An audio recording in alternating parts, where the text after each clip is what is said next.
Hi guys, welcome back with me again in this channel. On today's tutorial, I'm going to show you how you can change Zoom background on a mobile or on Zoom app mobile. So in here, let's just first launch the Zoom app on your device.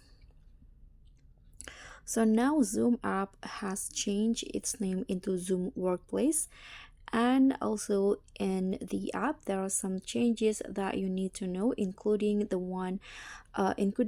feature where you can change your meeting background.